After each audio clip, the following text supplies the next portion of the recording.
Hey, Searnold. What's up, Zach? I have a question. What's the general premise of this podcast?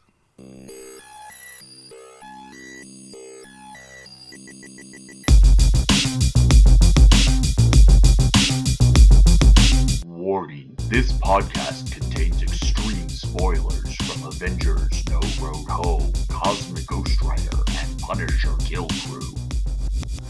You have been warned.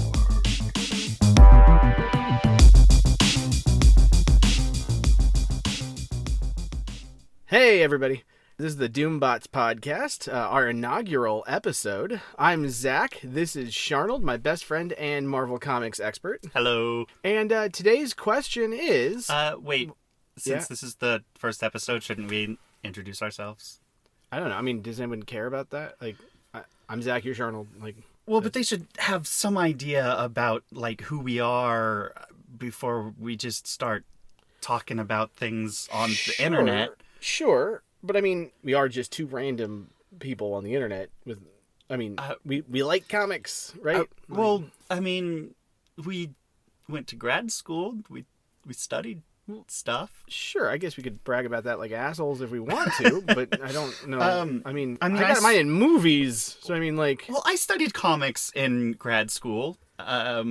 Yeah, and that's why we're doing this, because you're a professional and I studied movies. I'm a quote professional. Look, I think we're gonna have it up on our bios on our website, and so if people really need to know, if they're hungry for information on us, they can just go there. You know what? We're relatable. We're two random guys who likes comics, and I guess there's nothing else that is really relevant for them to know. If it comes up in its relevancy, it'll come up as it comes naturally.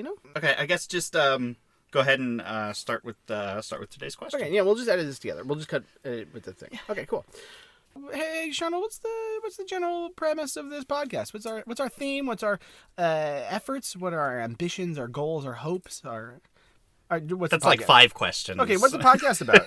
All right, so I read a lot of Marvel comics, and I've been reading Marvel comics since I was a kid in the 90s. And back when I was a kid, my brother and we would read comics together. We read a lot of Spider-Man, a lot of X-Men, and some of the other Marvel stuff occasionally.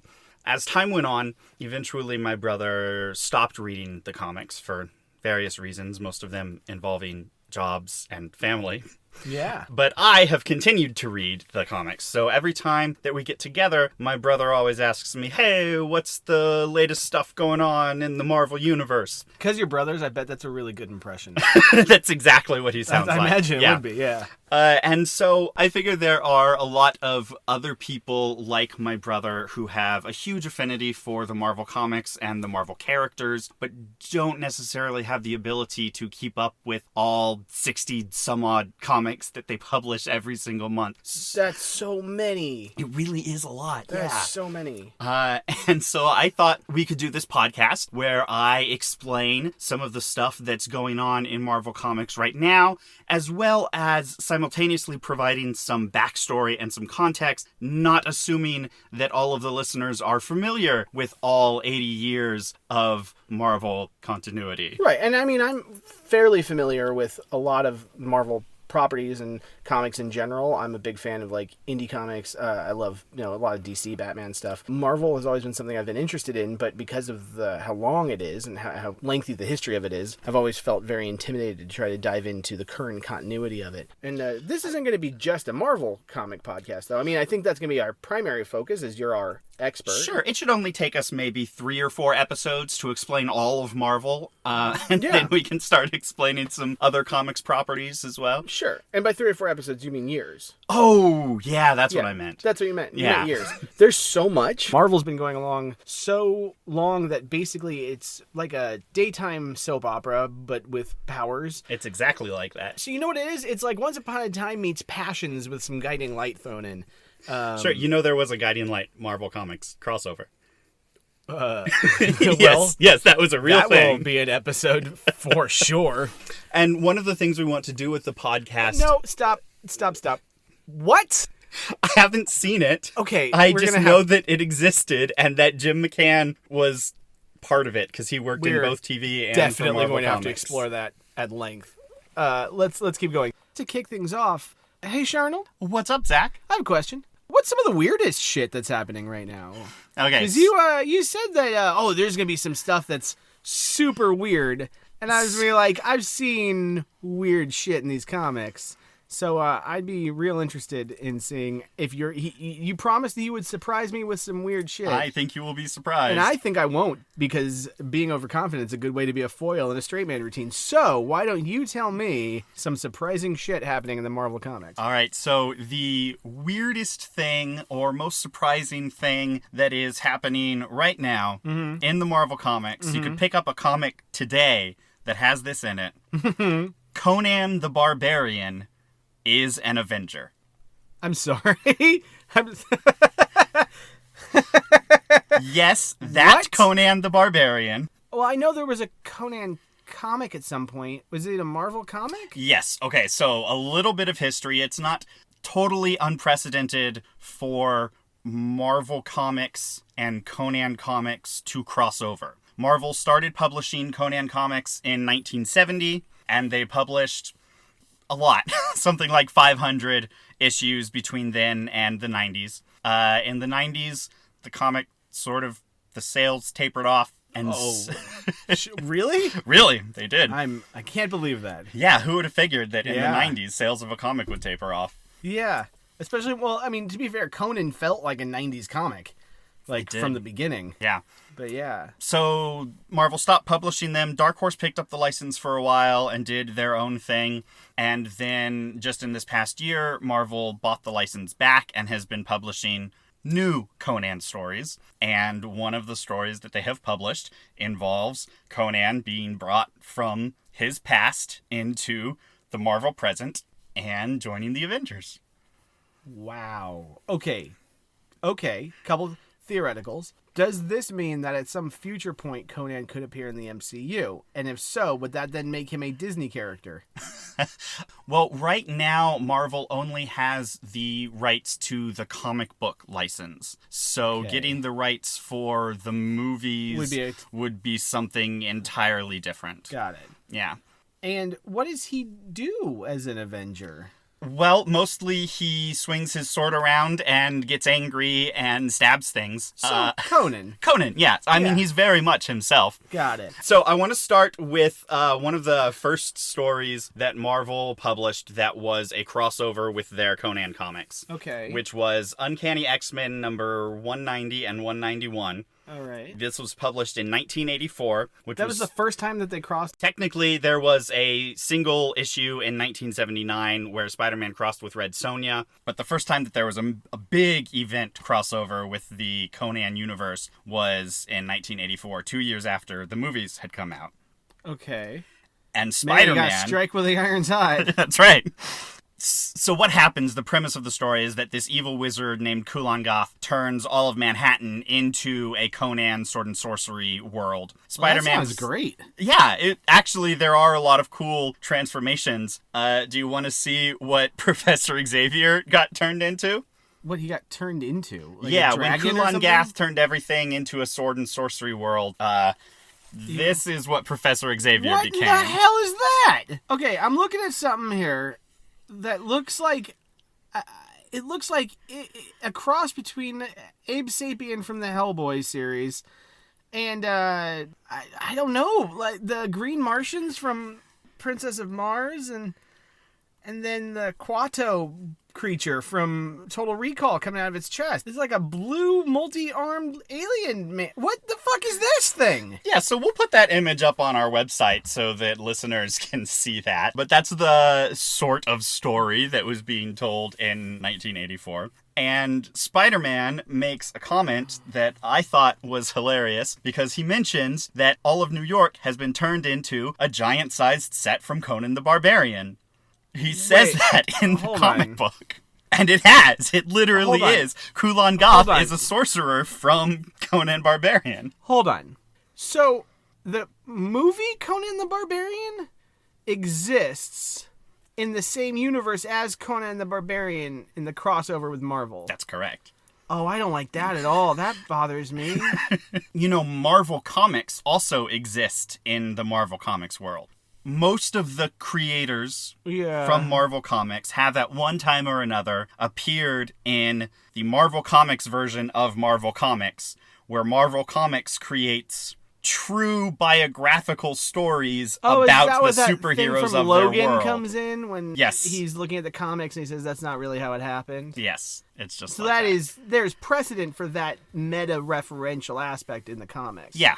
If I might be misremembering this, and if I am, we'll edit it so I don't sound dumb.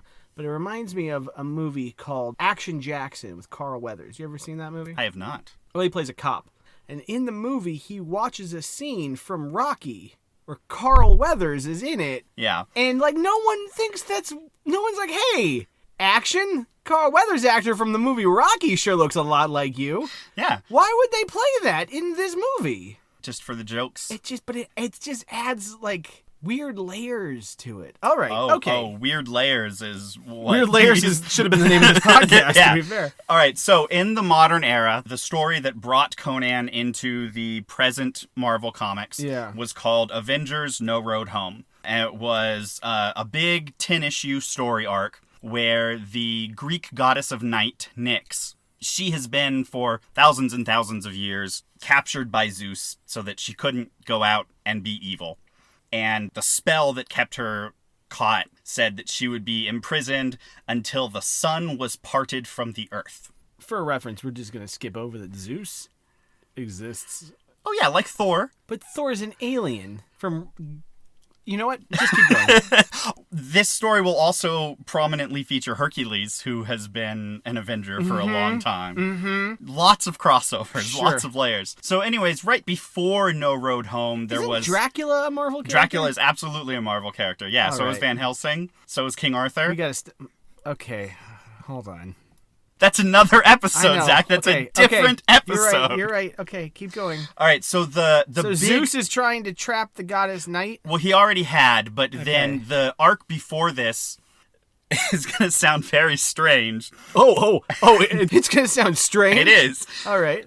The Grandmaster and the Challenger kidnap the planet Earth and use its heroes as sort of like a chess match thing. Mm-hmm. And so that removed the Earth from the sun, and so that undid the spell that was prisoning Nyx.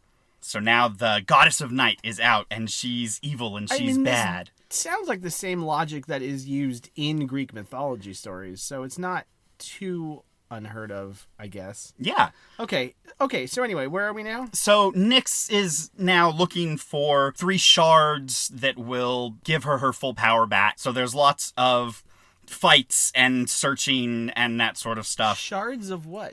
Shards of her essence that Zeus took from her when he imprisoned her.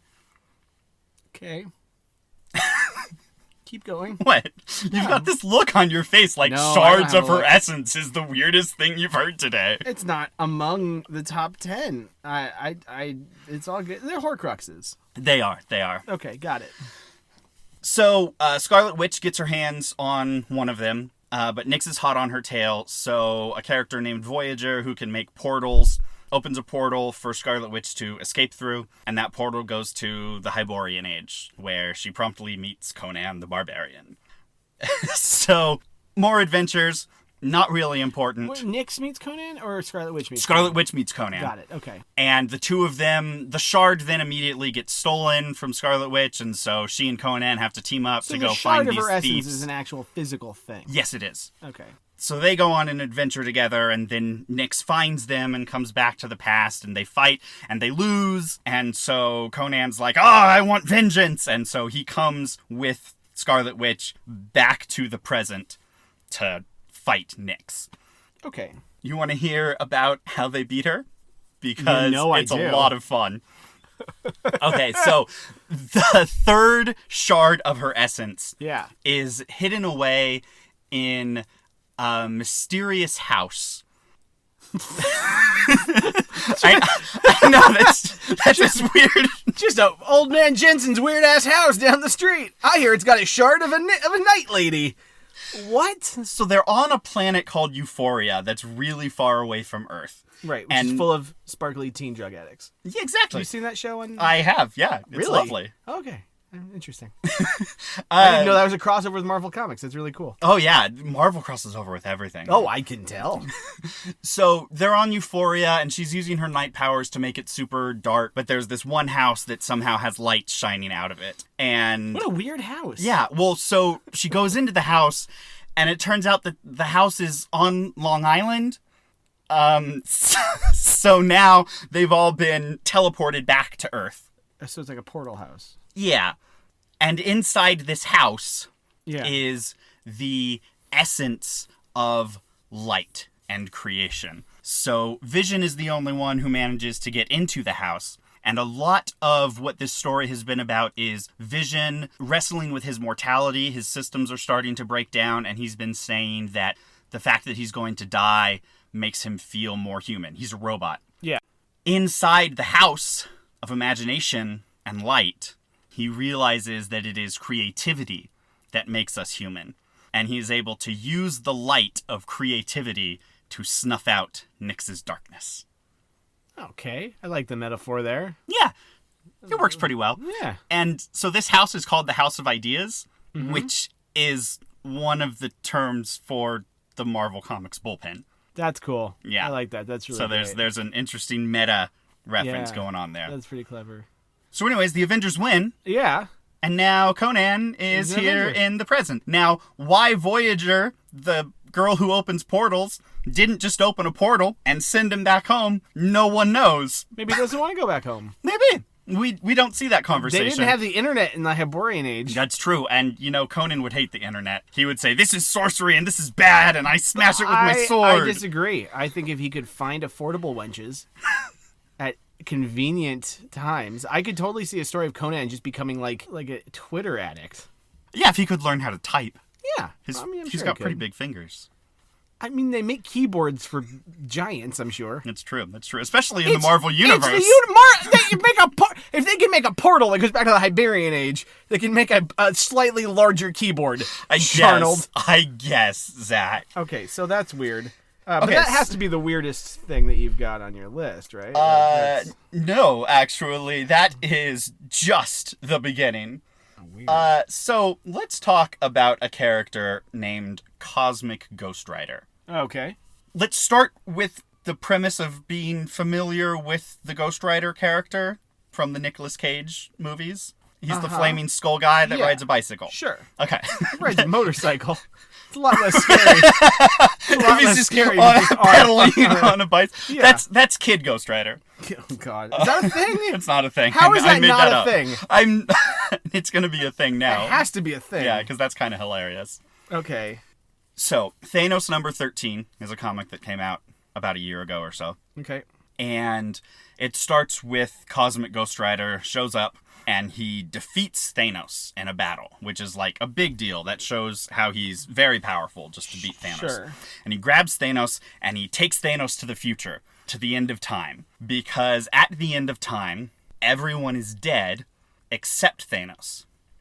Okay. So, we didn't really get this in the movie version of Thanos, but in the comics version of Thanos, the reason that he's trying to destroy half of the world... I know this one. Yeah? Because he's trying to court death. That's right. They He's mentioned trying that to- at the end of yes. the first Avengers movie. He's trying to basically attract, because in the Marvel Universe, every vague concept is represented by a physical, tangible being or manifestation. Yes. One of which is a female manifestation known as death. It represents the concept of death, and he wants to straight bone death. That's right. So in the final future that modern Thanos gets taken to, Thanos has killed everyone else except for himself and Cosmic Ghost Rider. Okay. He keeps Cosmic Ghost Rider around because one of his powers is something called the Penance Stare, Right. where he makes you feel all of the pain that you've inflicted on others, and Thanos really likes that. Okay. so- Can he do that to Thanos? Yes, he can. Okay. That's why Thanos lets him live, so that he can get Penance Stared. He kind of gets off on that sort of thing. Okay. Old Thanos sent Cosmic Ghost Rider back in time to get present Thanos so that present Thanos could kill future old Thanos. Because that's the only way to finally please death is if everyone, including Thanos, is dead. Okay, why is Cosmic Ghost Rider following his bidding? Okay. Also, so Cosmic Ghost Rider is the same as regular Ghost Rider? No. Cosmic Ghost Rider is Frank Castle, the Punisher. That's why you wouldn't tell me when I asked you earlier. Okay. All right, so here is his origin story. Uh-huh. In the future, at some point in time, Frank dies. He goes to hell. He makes a deal with Mephisto to become the new Ghost Rider. Mephisto. Because who likes vengeance more than the Punisher? Sure. So then he's the Ghost Rider, and Thanos comes and kills everybody on Earth, except for Ghost Rider. And so Ghost Rider is alone on Earth for thousands of years until Galactus comes. And Frank, as Ghost Rider, is like, hey, let's go fight Thanos together. So Galactus makes him one of his heralds, giving him the power cosmic, like Silver Surfer type power, on top of his Ghost Rider powers. Yeah. And the two of them go to fight Thanos, and they fight Thanos for thousands of years. Eventually, Thanos wins and kills Galactus. We don't know how. This is just kind of backstory that we get about his origin. Sure. So then Cosmic Ghost Rider now works for Thanos, and he kills people with Thanos for thousands of years, helping destroy, kill everybody in the universe. Okay. And then, in this story, yeah. Cosmic Ghost Rider dies, Okay. goes to Valhalla. Sure. Because he's such a valiant warrior, he has done so much fighting, that Odin was like, you know what? Frank deserves to be in Valhalla. Okay. So he's in Valhalla, and he's sad. And he's mopey, and he's like, I want to be fighting and killing people. So Odin kicks him out of Valhalla. And he says, you know what, Frank? I'm sending you back to one point in time, wherever you want to be. And he goes, I know. I will go back in time to when Thanos was a baby and kill him. So then we get another 5-issue series called Cosmic Ghost Rider, where Frank Castle as the Ghost Rider with the power cosmic, who has been alive now for millions of years and is pretty insane and homicidal. He starts trying to kill baby Thanos, but he decides, this is a bad idea. Instead, I'm going to raise baby Thanos and show him the goodness in the universe so he doesn't become a homicidal maniac. And that doesn't go well because Frank is himself a homicidal maniac. Right. So there's a bunch of time travel gibberish that goes on. And eventually he puts baby Thanos back. And he's like, okay, well, there you go. And now Frank Castle, as Ghost Rider with the power cosmic, is in the Marvel Universe about 300 years in the past. Thanos is about 300 years old. Okay. So then there's another miniseries called Cosmic Ghost Rider Destroys the History of the Marvel Universe. Jesus Christ. It talks about how now that he's in the past, he goes and he messes with all of the events in Marvel Comics, and it goes through a lot of the history of Marvel. When he could have been sent back at any point, he didn't want to be like, how about the day before I suggest going to the park with my kids? Well, okay, so that comes up in the Cosmic Ghost Rider Destroys the History of the Universe. And basically what happens is Uatu comes with the Infinity Gauntlet and says, you gotta stop fucking shit up, and sets everything back to normal. At the end of the series, we find out that Cosmic Frank is narrating this. Mm-hmm. And so my guess is, there's a very unreliable narrator aspect to it. I don't think any of it is supposed to be taken seriously as events that actually happened, but it's pretty funny and fun to see him inserted into important moments throughout Marvel history. For sure. And one of my favorite lines from that comic, when he is talking to his son as they get ready to go to the park on that fateful day, he's telling him all about Galactus, and his son is like, Galactus is my favorite because I also get hungry sometimes. That's pretty solid. Okay. So now Cosmic Ghost Rider is a character in the present Marvel Universe. He's another Frank Castle, and he's out in space just kind of doing his thing. Okay. So at some point, Cosmic Ghost Rider could face off against Conan the Barbarian. Absolutely. Yeah. I expect that to happen any day now. Jesus. All right. So I think you have a third one for me, too. I do have a third one.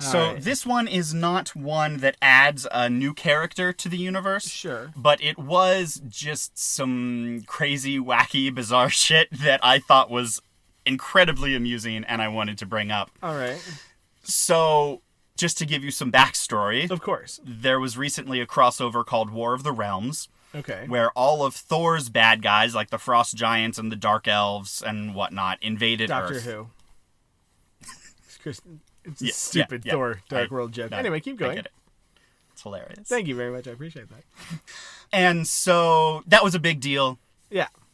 Eventually, the heroes of Earth won and fought back the invasion. Big surprise. I'm shocked. Yeah, never would have seen that coming. One of the things that happened during this crossover is that a bunch of people in New York died while Frank was trying to protect them, while Punisher was trying to protect them against Frost Giants. And at the end of the story, Frank... Think about that sentence for a second. While the Punisher was trying to protect them against Frost Giants. Anyway, keep going. That's the crazy, wonderful thing about the Marvel Universe. Yeah, you never know true. who's going to connect with who. That's true. So at the end of that crossover, he finds a van full of orphans whose parents had all been killed during the invasion. Mm-hmm. Nothing ever goes well with a story that includes the line, a van full of orphans. Yeah. So then there was a miniseries called Punisher Kill Crew. And crew is spelt with a K, so you know it's going to be intense. Or Kardashian related. Yes. Okay. And I thought what it was going to be about is Punisher training these orphans to be like an army of mini Punishers. Is that not what it is? That's not what it is. Right. I was very 1000% disappointed. sounds like what it should be. But it ended up being something that I think is just as good. So the kids are all sad, and Punisher has a line. He says, "When a kid with dead parents asks you for pizza, you oblige." So he starts the story by taking the kids for pizza. Hold on. But like how... Okay, look, I get it, but let's just break that down for 1 second. How long ago did the parents need... Like today? No, I get that, but I'm saying that, like, if a kid walks up to you and his parents died, like, when he was born, and he's just been an orphan his whole life, like, sure, get him some pizza, but, like, that level of expediency isn't there, you know? You know, I think that Look, Punisher... I'm trying to get out of buying a bunch of kids pizza. Orphans keep coming up to me, and they keep being like, buy me pizza. And I'm like, who is orchestrating this hit Zach up for pizza grassroots movement? And I don't appreciate it. It's me. You son of a bitch. Okay, anyway, so all the kids draw pictures of the monsters that killed their parents. And Frank decides he's going to go out and hunt them down and kill them all. So he borrows Thor's goat. What? Just take a minute to absorb that sentence. Is Thor's goat magical? Thor's goat is magical. His name is Tooth Gnasher, and he can travel across space and worlds. Okay. So Punisher hooks his van up to Tooth Gnasher so that he can travel through space. You know, Punisher is kind of famous for having a van with all of his weapons in it and stuff. Sure. And so he takes it into space with Tooth Gnasher. And they go to hunt down all of these monsters. And I want to show you a picture of the first monster that they fight because it's just incredible. Okay. It's this. Oh my god. It looks like... Wow. I don't even know how to describe what that looks like. It looks like a shark mixed with a robot, but also with a bunch of legs. And it kind of looks like what people thought Cloverfield Monster was going to look like. It's got cages for some reason? Yes, so that is a shark mech of some kind. That I nailed it with Shark Mech. Exactly, cool. Yeah. And he has Foggy Nelson imprisoned in that cage. Daredevil's sidekick, Foggy Nelson. Why is Foggy Nelson? Because the shark's going to eat him. The shark was on Earth doing murders. Foggy Nelson the one who's dressed up like Han Solo down there for some reason? With a black vest and a white shirt, sort of? Oh, he's just dressed up like for court? Yeah, he's in a suit. Yeah. So guess what happens after Punisher kills the shark mech? He kills Foggy Nelson too? No! Foggy Nelson joins him on his adventure to go through space murdering Are you fucking kidding me? Nope. Punisher teams up with Daredevil's sidekick to fight Thor villains. Yes, and so then the next person that they rescue is Juggernaut, and Juggernaut joins their little crew. This is the kill crew. Okay, that's almost as good as the Orphans thing. Right? And then they get the Black Knight, who's not a very well-known character. I've never heard of the Black Knight. But he's got a sword called the Ebony Blade that can cut through anything. So the Juggernaut, why does the Juggernaut team up with them? The Juggernaut had been kidnapped by ice giants. The ice giants were trying to get his magic gem from him, yeah. Oh, no, not revenge. Punisher shows him the drawings the kids made. And Juggernaut's heart breaks. And he says, I am in this until all the monsters are dead. Wait. So he really, like, brings him around, sort of? Absolutely. This comic is filled with these beautiful double-page spreads of just amazing action violence. Because they're not killing humans, they can just go all in on the violence. And the artist is a guy named Juan Ferreira, and he is just incredible. I love everything he draws. I'm looking at the Juggernaut exploding through an ice giant and then jumping onto the skull of another one and crushing his brain. This is graphic, but they're blue, so it's okay. So it's okay, yeah. At one point, Foggy, driving the van with Tooth Gnasher at the helm, uses Tooth Gnasher to headbutt asteroids and use those as, like, giant bullets, headbutting asteroids, and those go, and those, That's some creative shit right there. Yeah, it's great. And all of that, we come back at the end, and after having this crazy, fun adventure, we actually come back to a really poignant moment where a person that Frank has been working with, who lost his whole family in the invasion, feels that he has nothing left to live for and wants to commit suicide. Frank goes and stops him and says, you gotta keep fighting on. Your fight might not take the same shape as my fight did, but you still gotta fight and you still gotta keep living. And I thought that was just extra amazing and poignant coming at the end of this crazy bananas adventure. Yeah, that's pretty special. I mean, that's weirdly touching for the Punisher. Yes.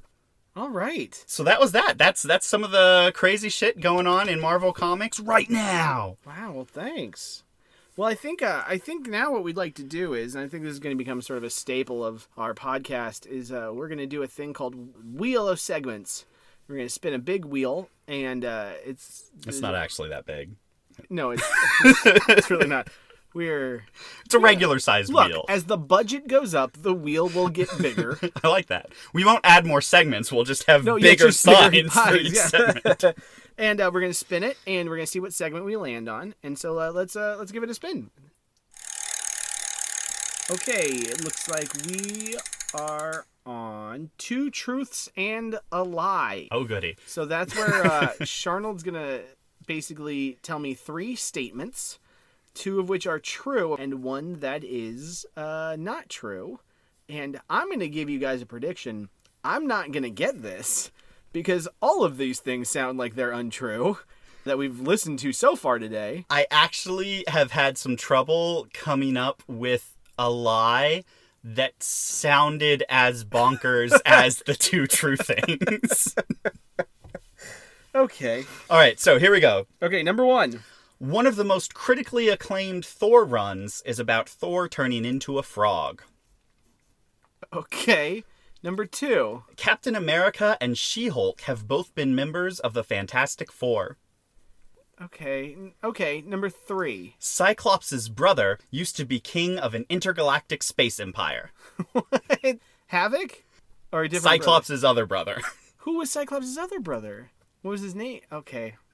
You're just making shit up, I think. No, but that for those of you who aren't watching this in our secret video segment, I just did the I don't know gesture. Yeah, I think... Okay. So, yeah. Thor turning into a frog, Captain America and She-Hulk on the Fantastic Four, Cyclops' brother as Space King. Okay. But there's only 4 of them. No, not the Avengers. Okay. They all sound insane.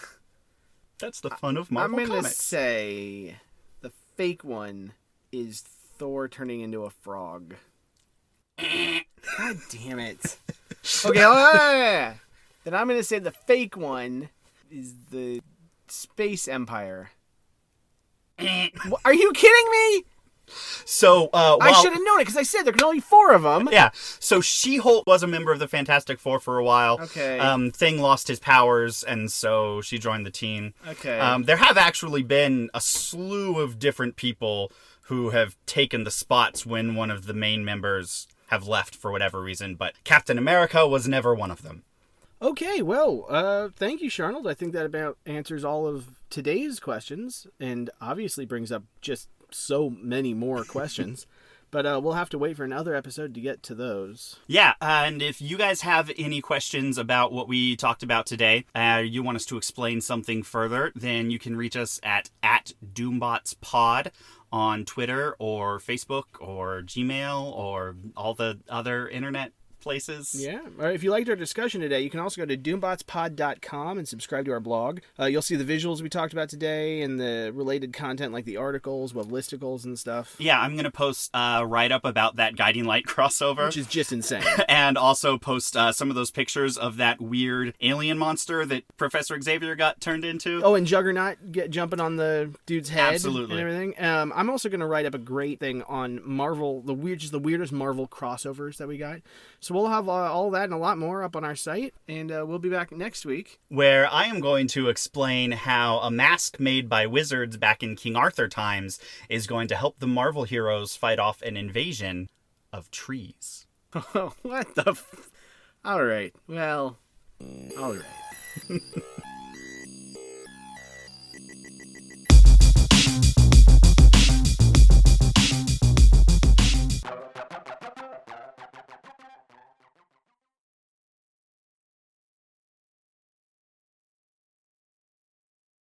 Hey, Searnold! What's up with the Marvel Comics? Very interesting impression of your brother. This is what my voice sounds like. It feels like your brother probably sounds more like you. It feels like it would have been really easy for you to do an impression of your brother by just talking in your voice.